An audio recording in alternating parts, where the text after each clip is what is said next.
Today I'm making a chicken soup from scratch, which means I need to make the stock first.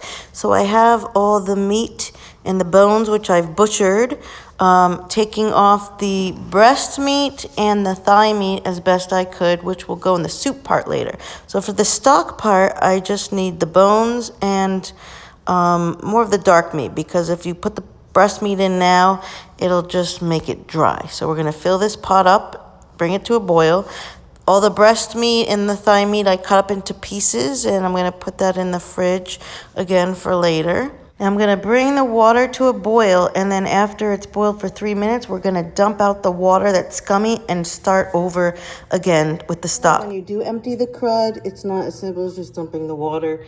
You will have some crud caked on the bottom, unless you have a better pot than I do. So I'm going to go ahead and clean that and start over. I have to dump out some of this water, but I've started from scratch now. Chicken's back in, it's filled water. I turned my heat on. I'm going to go ahead and add the onion that I quartered. I'm going to put all this stuff in. So I have my 5 stalks of celery that I've cut up.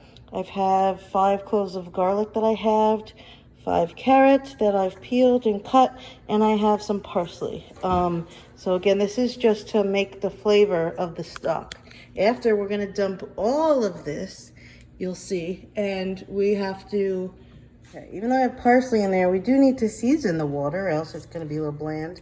I'm going to shake some kosher salt. That looked like a lot, but it really wasn't. And some whole peppercorns. Again, since all this stuff is going to get strained out later, the bigger the chunks you put in to make your stock, the easier it'll be to strain it out later when we want it to be nice and clear. So we're going to let this, once it comes to a boil, it's actually going to boil for about an hour and a half.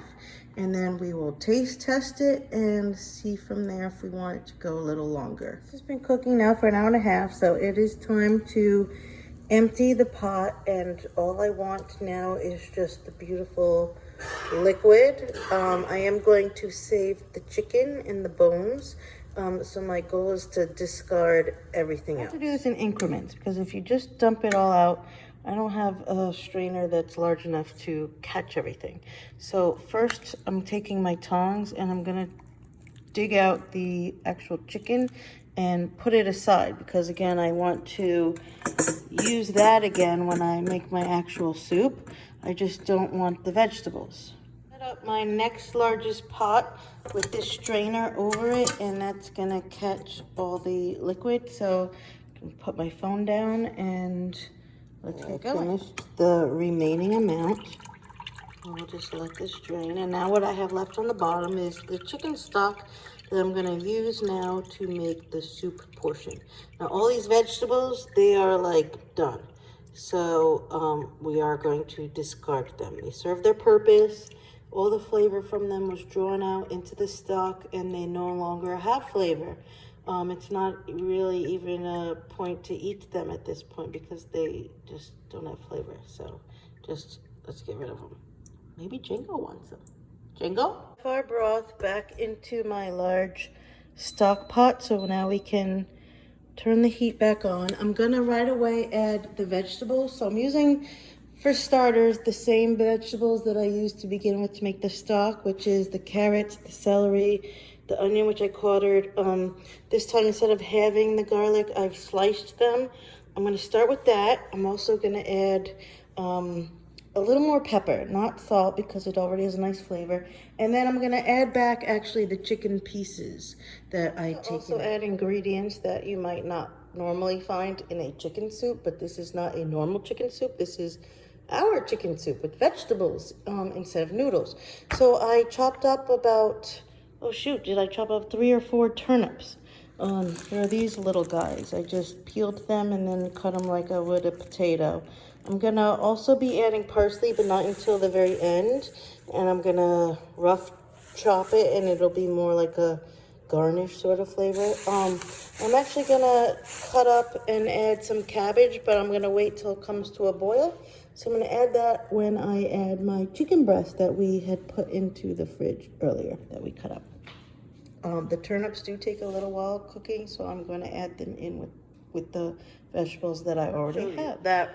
Well, I cut the end off my cabbage, and before I went ahead and cut it up to put in the soup, I took some of the outer layers. They'll have to be washed, of course, before I use them. But I'm saving them because I can use these for sandwiches. These are like perfect little cups. Look at that. Okay. When my water boils, this is going in. Oh my gosh, it smells good.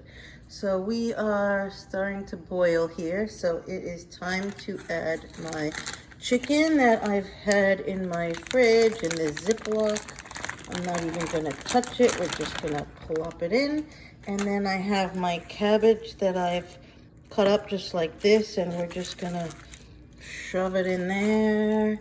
And I decided to add some beans just to give a little more like heartiness to the soup, because normally, hold on, let me mix this. When you make a chicken soup, most of the time people put noodles in it, although it is full of veggies and all that, but I do want to give a little more substance to it. So I have some navy beans. I like the way they cook. So I'm gonna add 1 can to that. Some fiber. We'll see if that's enough. I also have some cannellini beans. I was debating whether or not to add. Okay, well now we're gonna let this cook for at least 30 minutes. We want that chicken breast to cook all the way through, and then the soup will be ready. Cannellini. I went ahead and I did put a can of those white kidney beans in the soup because I figured, why not? So it's looking like we've got a lot of stuff going on in here. That's what I want.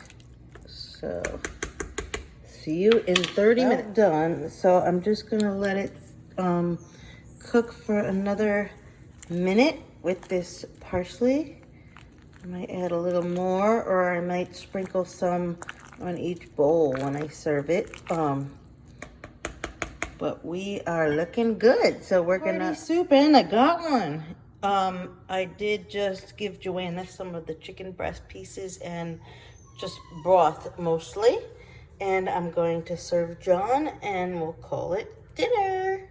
The mention about this soup is that because I had put the bones with the chicken back in, most of the bones sunk to the bottom. So you just got to be careful, of course, when you serve it, that you're not serving the piece with the bone. Now that dinner's over, I'm kind of separating it for storage. So I'm going to be using this jar for the broth, if it'll fit. And then this is for all the good chicken and the vegetables, and then I'm just pulling out as much of the bones as I can. If there's still meat on it, that's okay. I like to kind of pick at that and snack on it here and there, or maybe that'll be my lunch tomorrow, believe it or not. So there we go.